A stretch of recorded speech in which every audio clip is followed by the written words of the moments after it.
What's up, Ocean? You got Matt here, coach of your Montreal Milotic and the commissioner of the Ocean League, and we are here for week number 6 of the Game of the Week.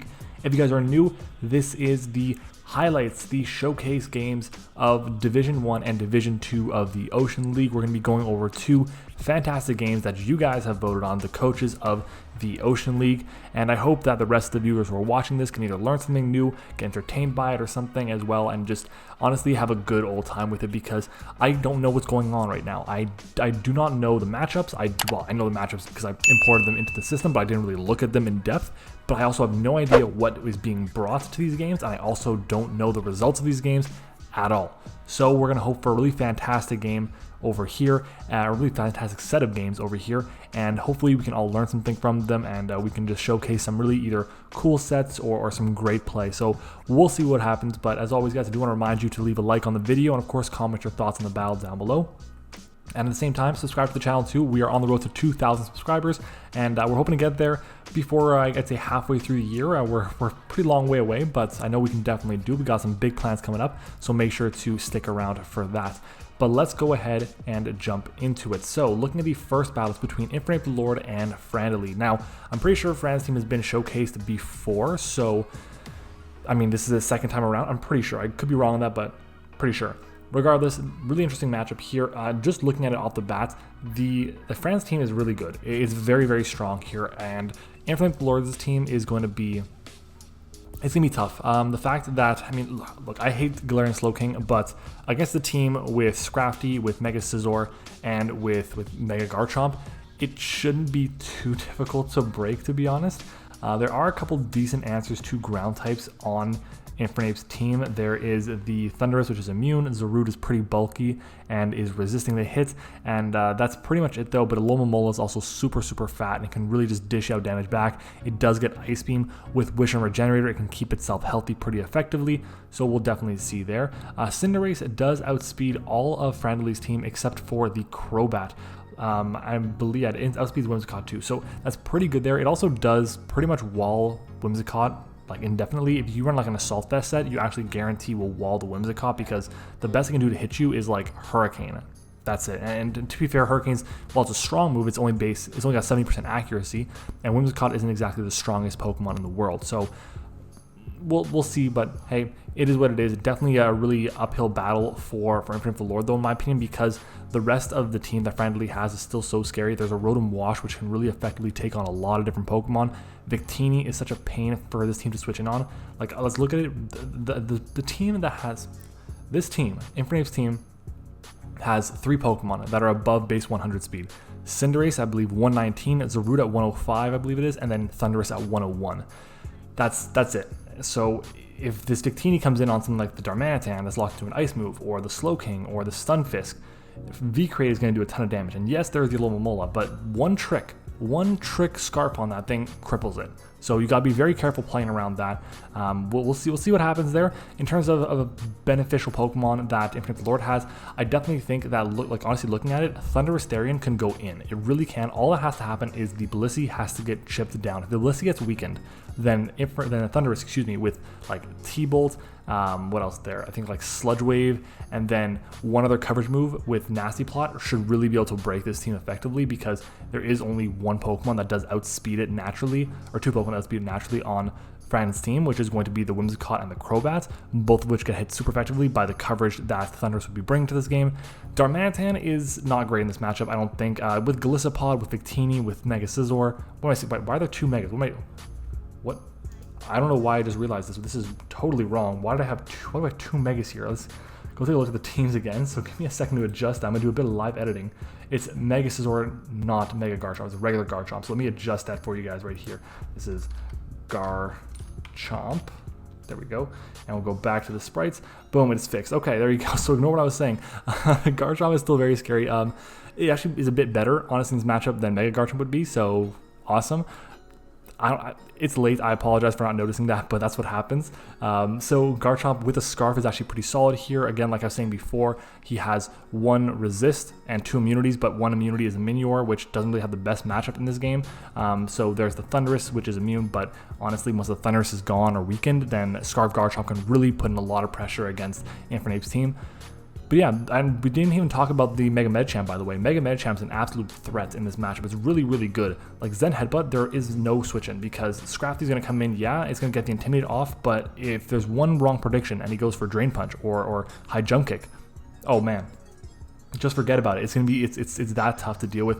Golisopod can kind of take some hits, but with Rocks up and with the Zen Headbutt into like a Thunder Punch is really not going to appreciate that at all. Regardless, I definitely think this is kind of a big matchup for Fran. I think he's definitely got the advantage just looking at it more plainly here. The Cinderace has a really easy time, I want to say, taking it like just switching out something like the Scizor and then just firing off Pyro Balls. There's a Rotom, there's a Victini. The thing with the Rotom is it can't just really go for a Volt Switch because usually the biggest reason, as I smack my mic, the biggest reason why Rotom has such a big advantage is that it can Volt Switch out, and if the ground type comes in, it can fire off a Hydro Pump and hit it super effectively, which is a massive benefit. Thundurus Therian isn't hit super effectively by a Rotom, so if Rotom misses a Hydro Pump on the Thundurus or just switches out on a nasty plot, it's going to be really tough for Frantically to come back. Regardless, I think it's a pretty good match for Frantically. Like I was saying, again, I think it's the third time I've said it. If I had to pick 6 mons from each side, I would definitely think the Mega Scizor is coming as a way to check a bunch of things, knock off the item from the Alomomola potentially. Garchomp is great, Victini is phenomenal, Rotom as well, that's 4. What else is there? I don't think the Poltegeist is coming at all because there's a Rude, which is a dark type, which walls Poltegeist pretty effectively. You know what? I don't think Blissey comes either because the Medicham is going to scare it out. I think Golisopod will come. That's 5, and then I'll say number 6 is going to be the Crobat. To be honest, we'll go with that, and that is what we'll say for France. So we'll say Mega Scizor, Garchomp, Victini, Rotom Wash, Crobat, and Golisopod. For Infinite Dolores team, I'll say the first 3. Maybe not the Darmanitan. I'm going to say Cinderace, Thundurus Therian. That's 2. I'm going to say Zarude. That's 3. Mega Medicham, that's 4.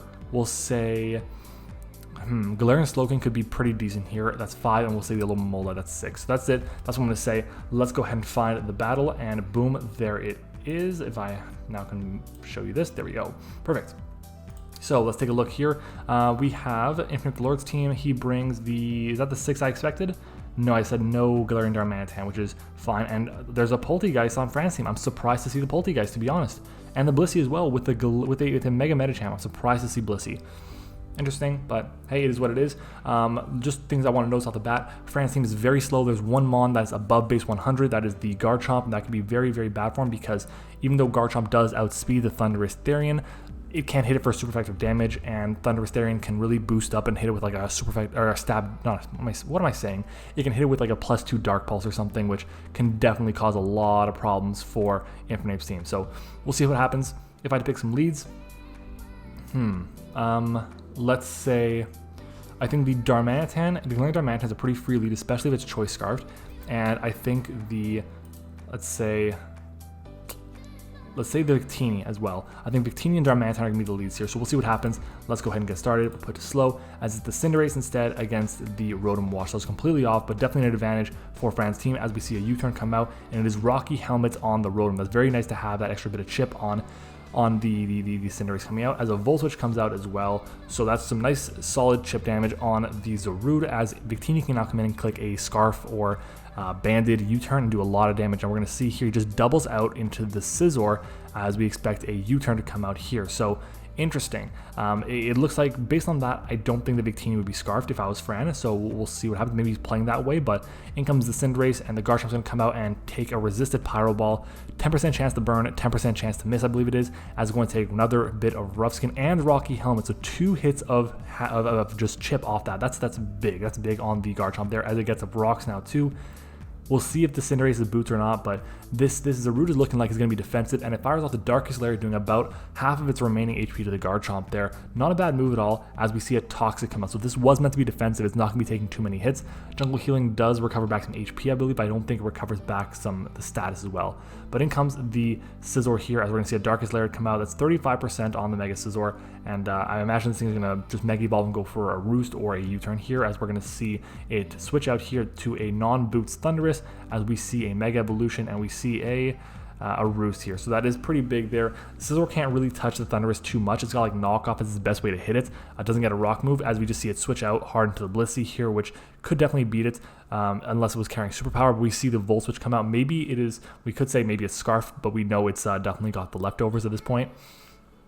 And this is where things get tough, because in comes the Mega MattOshea. The Mega MattOshea is a terrifying Pokemon, and we're going to see what is the switch-in, and it looks like the switch-in is going to be the Victini, which takes 20% from a resisted attack. That is crazy. He's got 100 base defense and 100 base HP, and he's still taking 20% from a resisted attack. And here comes the Rock Slide doing over half to it. Do we see a flinch? We don't see a flinch, but we see a sub. Interesting. I don't know why the sub would come out, but Fire Punch is going to come out. It's going to not break the sub. Okay. And we see a Blaze Kick come out. What is this set? Okay. I'm very confused, but another Rock Slide comes out here, and we're going to see, I'm assuming, another Blaze Kick here. We see another Blaze Kick, and it does not get the KO on the Mega MattOshea. So, I don't know. I'm a little confused by that set, but in comes the Garchomp. All the moves are contact. Drain Punch comes out. I don't think it's going to gain back enough HP, and it's not, right? Yeah, it doesn't gain back enough HP there from the Drain Punch to take the Rough Skin Rocky Helmet, and down will go the MattOshea. So that's one threat gone. That's a massive threat gone, because the Blissey now can come in and take pretty much any hit. Yes, even from a Cinderace, as it misses a Pyro Ball, as we know it is Boots, by the way. And now a Thunder Wave comes out. Oh, that is big. So getting rid of the speed now on this team, too, is huge.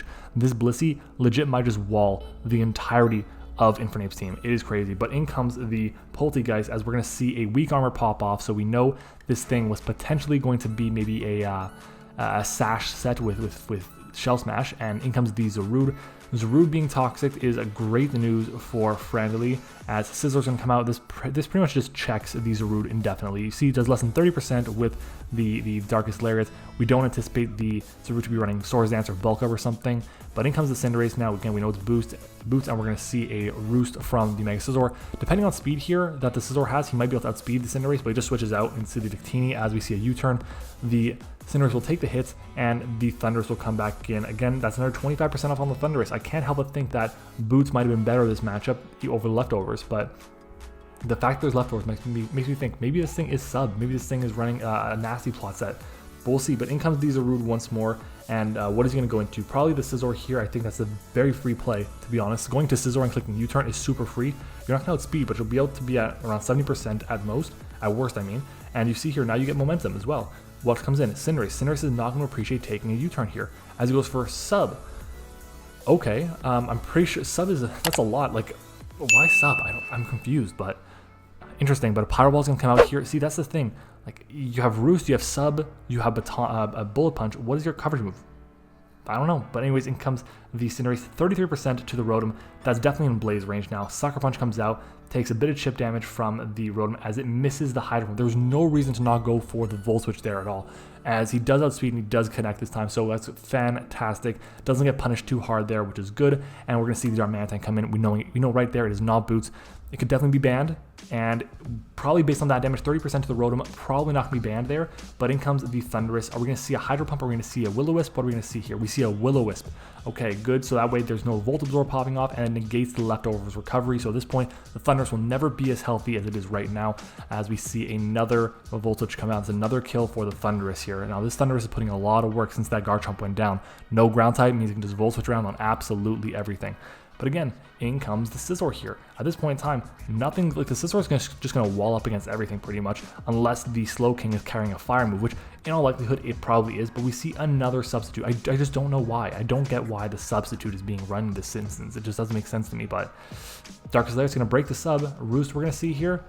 Yeah, we see the Roost, makes a lot of sense. If I was Frantically, I'd go for another Roost, and if I was Infinite Lord, I would predict that and switch out, but honestly it doesn't really matter because the Zarude's going to drop to rocks anyways, so yeah, it's fair. Just going for the Bullet Punch there, understandable. In comes the Slowking. Is it going to be going for a knockoff here? No, it's going to be switching out hard into the Blissey, and we're going to see a Flamethrower come out. Very obvious. We kind of expected the Slowking to be running the Fire move to hit the Scizor. Makes a lot of sense, as in comes the Thundurus, taking a bit more damage here from the rocks, and we're going to see a Teleport come out. And what are you going to go into with the Scizor here? Scizor should get the KO, 14%. I know it's resisted. I think it's actually 4 times resisted, but it should still get the KO here. Scizor's very strong here, as it does, so definitely gets the KO there. And it's another big Mon that is gone for Infernape's team. It's great. Wow. But anyway, a switch out comes here again, and this is, I'm going to pause it here because I want to kind of go over this. Not having U-turn on Scizor, and it honestly looks like U-turn is not on his moveset because he's not running he's running the substitute, and he just keeps switching out on the Slowbro. You could easily invest for a modest Slowbro with like 4 EVs. I'm pretty sure that's all it takes. Even honestly, you might even outspeed a modest Slowbro just without any investment at all. So going for a U-turn on, just get that extra chip is super valuable because you get the chip from the rocks, you get the chip from the U-turn, it negates the regenerator damage. So I'm surprised that he doesn't have the U-turn on the set, but hey, it is what it is. As long as he keeps the Scizor healthy, friendly does, then he should be in a fantastic position against the Darmanitan. I'm not gonna lie, right now, he's playing this game really well. He knows exactly what his win conditions is. He knows he's chipping down his opponent's team very, very well. And as soon as the Mega MattOshea went down, it's really opened the door for Blissey effectively. Like, it's just incredibly opened up right now, and Blissey can just wall up entirely. Again, recovery from leftovers here. We're going to see maybe a Thunder Wave comes out, and the Darmanitan is going to come in, and this is going to catch what? It's going to catch a Teleport, so another Teleport comes out, very free against the Mega Scizor. We got a very free Bullet Punch here, as it just switches out back into Slowking. Again, the Darmanitan won't be able to go for Flare Blitzes now, because it'll just drop, and look at that, that's 38%. Oh my god, that is strong. Just gonna switch out back into the Blissey here, and this is where not having U-turn comes in. We see a double comes out, great double, and is that gonna be a difference maker here? We'll see. It probably won't be because Blissey's super fat. It shouldn't take, as it's a superpower instead, and superpower will get the KO on the Blissey. Oh, that is massive.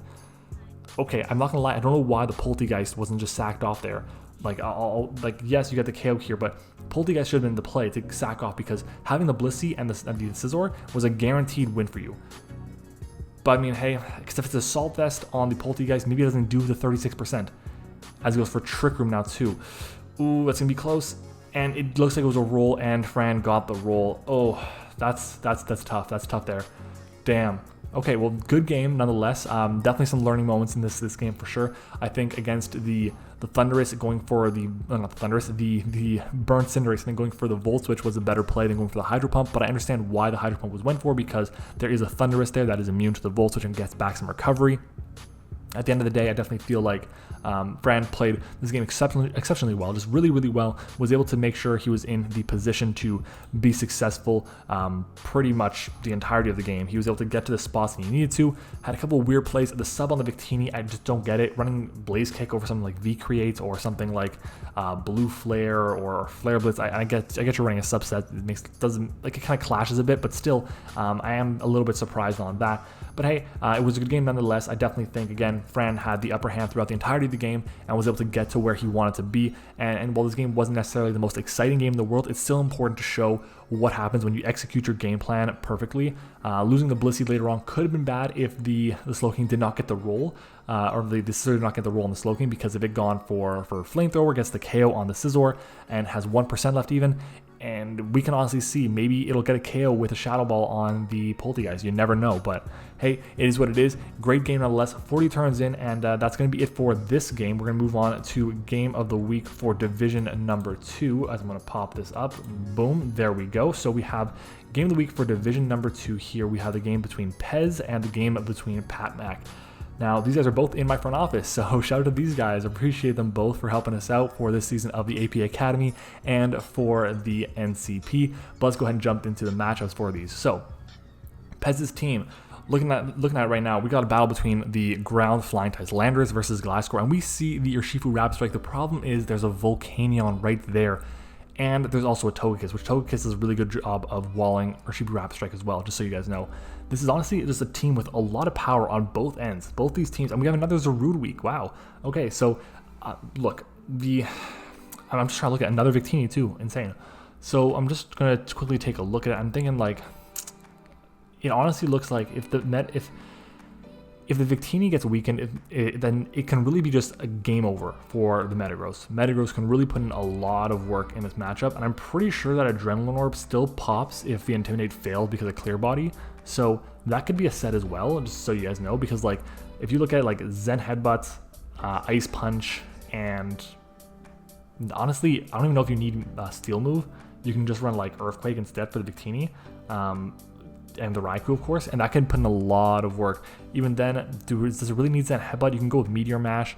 Yeah, it's not going to hit the Urshifu Rap Strike for super effective damage, but it's still a very good set nonetheless. Togekiss does, again, he has quite a few checks to the Urshifu Rap Strike. The good news for Pez, though, is Rapid Strike does beat the Gliscor. Again, he has to deal with Volcanion and Togekiss and I guess Virizion to an extent as well, and a Boltund. He has a lot of mons that either outspeed it or hit it for super effective damage or resist its stabs or are immune to its stab in the case of Volcanion and Gengar, I guess, as well. Like, I don't think I'd bring Urshifu Rap Strike in this game. I don't think I would. Other than that, though, I think wow, this is a very strong team. These teams are very, very good. I really like the Raikou in this matchup because it does get Scald now, of course. Scald does hit the Gliscor for super effective damage, weakening it substantially. It has great speed here, actually outspeeding everything bar the Boltund, which I believe Boltund can't really touch the Raikou anyways too well. And there's, I mean, it actually can't, it cannot beat the Landorus, that's one thing, because it doesn't get Ice Fang. It should get Ice Fang, but it doesn't, so that's one thing. If Klefki gets some screens and Landorus can get a double dance or something, then I don't think Pat team can beat it if Landorus gets up an agility or a rock polish and a swords dance.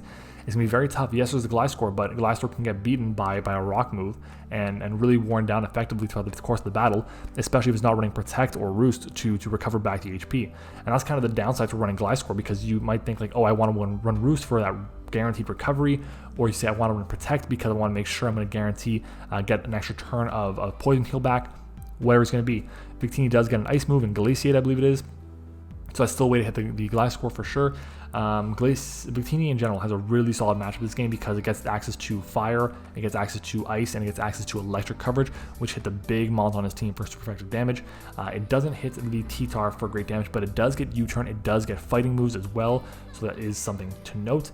Aromatisse could be solid. Honestly, I'm looking at like once the Metagross goes down, a Calm Mind or a Nasty Plot Aromatisse with Trick Room can really put in a lot of work here too. So honestly, this is a really tough matchup. I'm just thinking about like what exactly would I bring on both sides, because a lot of the teams just counter each other really, really well. I like keep smacking my mic. I apologize for that. it's my face now, so it's just a new setup. I have to get used to it. I think the Sand Slash is actually not a terrible bring, because if the T-Tar comes, then it's a Mega, so you can kind of assume the Mega might come. Sand Slash can put in a lot of work, so I'm pretty sure it gets Sand Rush, and that can really do a lot of work against a lot of the team here. Ground moves hit this team for great damage once the Gliscor is gone, and the Togekiss is not going to appreciate a Rock Slide for sure. And Virizion, I believe the Sand Slash gets Aerial Ace or gets at least like a X-Scissor for sure. I know it gets that. Porygon Z can put in a lot of work too. If the T-Tar gets weakened, then again has no recovery, like the constant U-turning that this team's going to be doing against Pat Mac's team, then Porygon Z can definitely put in a lot of work too. I'm going to look at this. I genuinely don't know which 6 I would pick from both sides. I'll say just for the sake of it, I'll say Landorus, Victini, I'll say Raikou, I'll say Porygon Z, that's 4. I'll say Klefki for screens, that's 5, and then I'll say, because right now this team is really weak to Freeze Dry. It's actually not bad. It's Victini and Klefki at the same time. It's not bad. I'm gonna say it's weak to Volcanion. It kind of is weak to Volcanion. It's kind of weak to water moves in general. Like yeah. So I'm gonna say I think this route has to come, to be honest, to be able to take a Steam Eruption. That's it, and then fire off like a Darkest Lair to really chip down the Volcanion, maybe sacrifice it in a way. But the Volcanion's a really big threat here. If I'm Pat Mac, I'm bringing Gliscor 100%, I'm bringing Kyurem, I'm bringing Volcanion. Those are all fantastic. I think Gengar is amazing too, outspeeds his entire team outside of the Raikou, which is amazing for him, and it's just going to put in a lot of pressure against the team because it doesn't really have many special walls outside of like the Aromatisse, which is like hits super effectively by Sludge Wave. So that's 4 I've chosen there. I think I'd bring the Togekiss as well as another backup answer to like a Scarf Landorus T, just to be safe. And I would say maybe this team needs a bit more speed, I think. So I'm thinking either Virizion or Metagross, even though Metagross is pretty slow. But I think we're gonna pick Metagross here as a really good way to just be a catch-all to everything. If it's running, at base, it can definitely take an Earthquake from Landorus. It can't take a V-Crate, so I'd probably run an Occabear in the Metagross, but yeah, that's what I'll say. So for Pez, I think I said Landorus, Victini, Raikou, Zarude. I think I said Porygon Z and Klefki, and for Padmac, I said the first 3. I said Metagross, Togekiss, and Gengar. So let's see what is going to be brought to these matchups, and boom. Alright, so let's see here. We have Kecleon making an appearance. Okay, that's a Kecleon there hiding behind that Metagross. Okay, so other than that, though, very similar to what I was saying. I think the only mon that I did not recommend from Pat Mac's side was the Kecleon. I said Gengar over that, which is surprising. But the fact that the Aromatisse didn't come, it means the Gengar wouldn't really have too much use anyways. And I'm very surprised to see the Urshifu come on Pez's side. But hey, very, very strong team nonetheless. What is... Pez is missing something that I thought he was going to bring. Yeah, no Victini. No Victini here. Wow. Okay, well, hey, at the end of the day, if Pez thinks this is going to be the best 6 for him, and Pat Mac thinks these are going to be the best 6 for them, I've seen them play, I've seen them build, they know what they're doing, they're really solid players, so we'll see what happens. But if I had to pick some leads here, I'd say I'd probably lead off with, I'd say maybe Raikou. Actually, no, I think he's going to lead off with Kecleon. I think Pat Mac's going to lead off with Kecleon just by looking at the matchup. So I'd say I might actually want to lead off with Urshifu here. So I'd say Urshifu versus Kecleon as being the leads. And we're going to see it's going to be a Raikou instead. Raikou is my other guess, and it's going to be the Kyurem instead. I did not expect Kyurem to be leading at all. Kyurem can kind of shut down the Raikou. Yes, Raikou does get Aura Sphere, but you're going to see the Volt Switch does nothing to it, and the Kyurem can fire off now a Freeze Dry pretty effectively against these Zarude potentially, as, yeah, there's the Freeze Dry, 61% to it. Oh man, that is tough to take that. I guess he was expecting the Earth Power here, but in comes the Gliscor. Maybe he's going to be taking a Rock Slide. Okay, it's a Rock Slide. I thought it was going to be like a Power Whip or something, or a U-turn, as in comes the Toxic Orb. Now we're going to see potentially a Grass move, but no, it ends up being the U-turn instead. Into Rapid Strike Urshifu, obviously, as we see a knockoff now getting rid of the leftover. So is this maybe a bulk up sub Urshifu? It could be, but with the Volcanion coming, and the Togekiss right there, you got to make it 50-50 every time. You're going to go for Surging Strikes, you're going to go for Drain Punch. What's the plan? But anyways, we're going to see a Surging Strikes come out now and only do, that's it right there. It does no damage to Togekiss. Togekiss doesn't resist that, and it does only 35% after 3 hits. Switches out into the Raikou here, makes a lot of sense to resist the Air Slash, as we're going to see a Wish come out, very, very solid here, and a Protect now. So this Togekiss is going to get back up to full against a Discharge from the Raikou. Now this Raikou probably wouldn't be Scarfed because there is a Gliscor around, so I wouldn't expect that, but we're going to see the Raikou maybe go for a Scald here on the prediction, as we do see the Scald in the prediction. Nice play, doing 62%. That is absolutely massive. And the thing is, after the Protect, the Gliscor won't be back to the range where it can take that hit. So in comes the Kyurem here, as we're going to see another Scald come out. We get a burn on the Kyurem. We do. Wow, okay, so that burn is pretty big there because it negates the leftover, so in case that was a subset on the Kyurem, you can kind of protect it a bit, and it gets a crit Aura Sphere too, weakening it significantly. As we see an Earth Power now, it is not Shuck a Berry Raikou, but it does take the hit, and it can go freely for a Volt Switch now because it got the crit. Wow, so we're going to see it goes hard into Kecleon here. It does go for an Aura Sphere, making prediction. He goes for the Discharge instead, doing 25%, no paralysis though, and now the Volt Switch is going to come out, bringing this Kecleon to about half HP on what I imagine might be rocks that are going to come up, as it ends up being the Urshifu coming in, taking the knockoff. That's going to do nothing. Honestly, Urshifu not running a U-turn in this matchup really hurts, and we're going to see a double out into the Raikou, expecting the Togekiss or the Volcanion, and we see the Togekiss come out. Are you going to go for a very free Scald here? We can see a Volt Switch come out, doing 59% to it. Massive, massive damage there into the Hoopa on the expected Air Slash, I guess, but no. Ends up being a Wish, and now a Wish into the Metagross. Interesting. Do we see a Shadow Ball here? We see a Psychic instead. That is going to do nothing here. And honestly, I don't think the Metagross is going to carry a Dark move. So if I'm Hoopa, I just go for an attack. But instead, we see the Zarude come in as we see a double out into the Kecleon, expecting the Ghost move. Very nice. Now we see the Gliscor come out. Do we see a knockoff? Do we see our Darkest Lair rather? We see a Close Combat come out. That is nothing. This is where we need to see the Grass move. You need to see the Grass move here to hopefully hit the Gliscor and weaken it, and we see a U-turn instead. So this Gliscor gets up for Roost. That's not going to be good. We see the Rapid Strike Urshifu come back in, and it goes for Rocks over here. So missing out on a coverage option on the Gliscor. We know Knockoff, we know Rocks, and I think that's it. But in comes Volcanion, and we're going to see a bulk up now. I imagine it's going to be followed by a Drain Punch here, and that should do a good bit of damage to this, as it does around 43%, not bad at all. This should be able to take the Steam Eruption here, as it goes for an Earth Power instead, doing less than half of what it had available.